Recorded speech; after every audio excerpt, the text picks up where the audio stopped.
Auzubillahiminash-shaytanir-rajim. Bismillahir-rahmanir-rahim. Assalamu alaikum dear students. Welcome back to virtual classroom of SSCT degree college.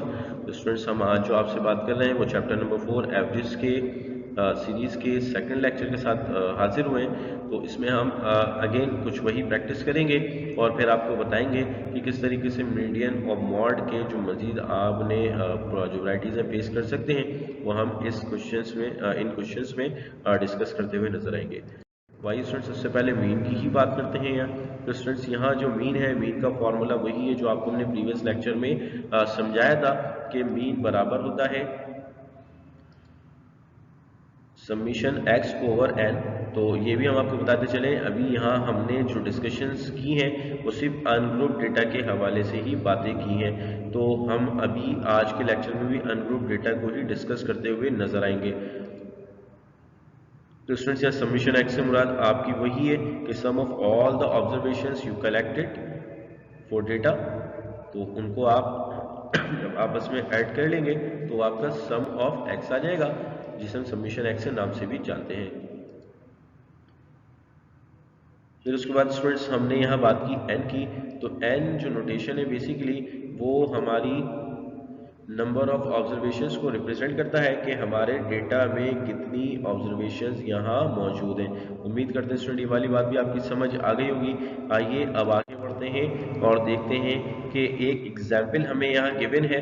तो इस example का जो data है वो कुछ इस तरह है कि data taken from the class regarding age of students of class matric, यानी कि क्लास 10th की बात कर रहा है, 10th स्टैंडर्ड की। और बताया गया फॉलोइंग आर द ऑब्जर्वेशंस, ये ऑब्जर्वेशंस ली गई कि एक स्टूडेंट की एज 15 है, एक की 13 है, एक की 16 है, एक की 17 है, एक की 18 है और एक की 15 है और फिर लास्ट वाले की 16 है। तो स्टूडेंट्स, हमने जो डेटा कलेक्ट किया तो ये बेसिकली हमने क्लास मैट्रिक के स्टूडेंट्स का डेटा कलेक्ट किया। तो जिनकी जो एज है वो जो रेंज बनती है वो 15 से 18 के दरमियान, 13 से 18 के दरमियान तक की यहाँ बन रही है। तो आइए स्टूडेंट्स अब आगे बढ़ते हैं और देखते हैं इसको किस तरह सॉल्व किया। तो हमने सबसे पहले अपने इन तमाम एक्स को एक कॉलम में लिख लिया। इसको चाहे तो आप असेंडिंग ऑर्डर में अरेंज करके भी लिख सकते हैं और अगर चाहे तो आप इसको इस तरह भी लिख सकते हैं। लेकिन अगर आप इसको अरेंज करके लिखेंगे तो आपके लिए आगे आने वाले जो अदर टाइप्स ऑफ एवरेज हैं उनमें मददगार साबित होगा। तो स्टूडेंट्स, ये हमने तमाम की तमाम ऑब्जर्वेशंस यहाँ लिख दी और जब हमने इन तमाम ऑब्जर्वेशंस को ऐड किया तो इनका जो सम आता है हमारे पास वो कुछ इस तरह आ जाता है, 110 की अमाउंट यहाँ आ जाती है। तो स्टूडेंट्स, याद रखिए कि अब हमारे पास समीशन एक्स जो मौजूद है वो कुछ इस तरह मौजूद है कि हमारे पास यहाँ 110 इसकी टोटल आ गई और हमारे पास जो एन है वो हमारे पास नंबर ऑफ ऑब्जर्वेशन को रिप्रेजेंट करता है। तो 1 2 3 4 5 6 7, तो यहाँ 7 हमारे पास नंबर ऑफ ऑब्जर्वेशंस मौजूद हैं। तो इस तरीके से स्टूडेंट्स हमारे पास हमारी जो फॉर्मूले में रिक्वायर्ड जो फील्ड्स थी उनकी जो हमारे पास ऑब्जर्वेशन है वो आ गई हैं। आइए अब इनको पुट करते हैं अपने फॉर्मूले में और आंसर की तरफ बढ़ जाते हैं। तो स्टूडेंट्स, यहाँ हमारे पास समीशन एक्स ओवर एन जो है इसका फॉर्मूला है और जैसे ही हमने इन ऑब्जर्वेशंस को अपने फॉर्मूले में पुट किया तो ये हमारे पास 110 डिवाइड बाय 7 आ जाता है। तो अब जो इसका आंसर आया हमारे पास वो 15.71 आया, यानी कि एवरेज एज जो है वो स्टूडेंट की तकरीबन 15.16 साल या 15.71 ईयर है एवरेज एज, यानी कि हर एक स्टूडेंट की।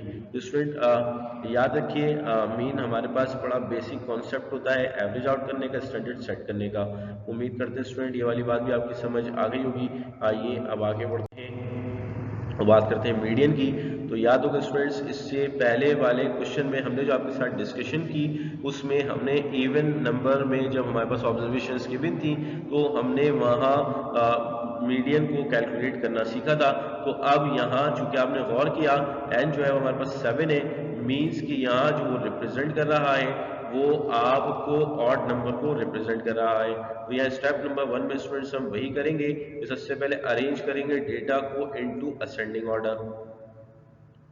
कि स्टेप 2 में स्टूडेंट्स हम जब जाएंगे तो स्टेप 2 में हमने सबसे पहले फाइंड करनी होगी रैंक, जो कि मीडियन वैल्यू की होती है, और हम इसमें जो फॉर्मूला अप्लाई करेंगे इस काम के लिए, तो रैंक ऑफ मीडियन वैल्यू बराबर होती है हमारे पास n+1, और फिर हम डिवाइड करते हैं इसको 2 से, तो हमारे पास रैंक वैल्यू हमारी मीडियन वैल्यू की आ जाती है। तो स्टूडेंट्स ऑब्जर्वेशन जो है वो जो observation on the determine rank इस मीडियन, यानी कि जो भी ऑब्जर्वेशन होगी उस पर्टिकुलर रैंक के ऊपर जो कि हम इस फॉर्मूले के तहत निकालेंगे वो हमारी मीडियन वैल्यू कहलाएगी। तो स्टूडेंट्स ये भी हमने आपके साथ प्रीवियस लेक्चर में डिस्कस किया था। आइए अब बात करते हैं कि एक और तरीकाकार है इसको निकालने का। तो अगेन आपने अरेंज तो करना है डेटा को, और फिर उसके बाद स्टूडेंट्स आपने सबसे पहले क्या कर लेना है कि ऑड अगर आपको दिए हुए तो जो इसकी मोस्ट मिडिल वैल्यू होगी, यानी कि जो बीच की सेंट्रल वैल्यू होगी वो आपका मीडियन होगी। और आगे बढ़ जाते हैं स्टूडेंट्स।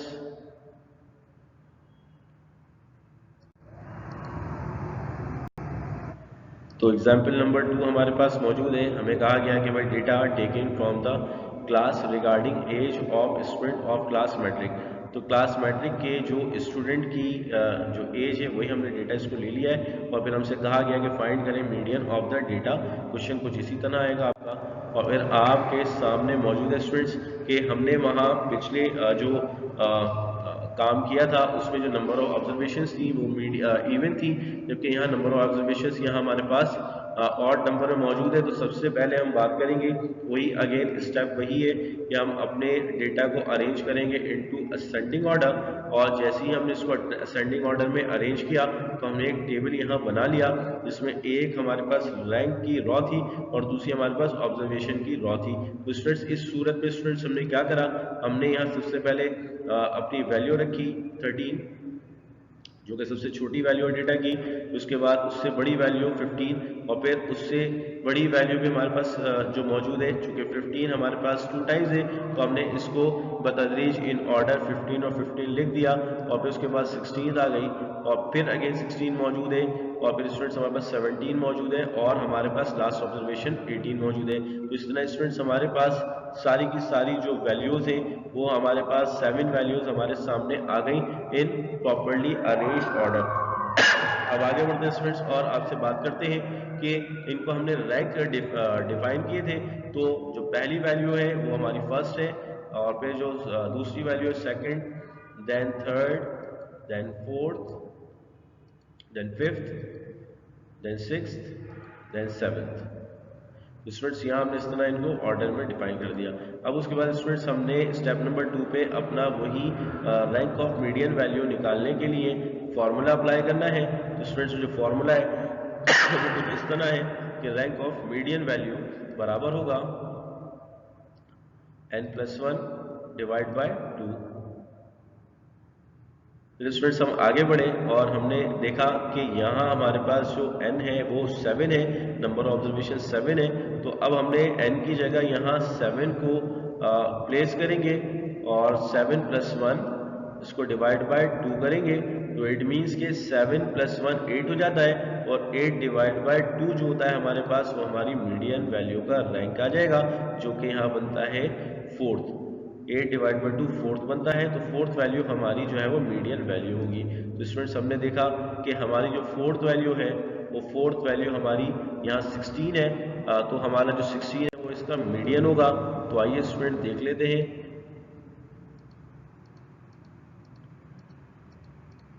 यहाँ हमारे पास जो हमारी फोर्थ वैल्यू है वो हमारी मीडियन वैल्यू है, तो fourth value is a median of data, तो फोर्थ वैल्यू हमारी है 16। स्टूडेंट्स हमने यहाँ भी अपने मीडियन को ऑड नंबर्स में अगर ऑब्जर्वेशंस गिवन है तो हमने इसको यहाँ निकालना सीखा। उम्मीद करते हैं ये बात भी आपकी समझ आ गई होगी। आइए अब आगे बढ़ते हैं।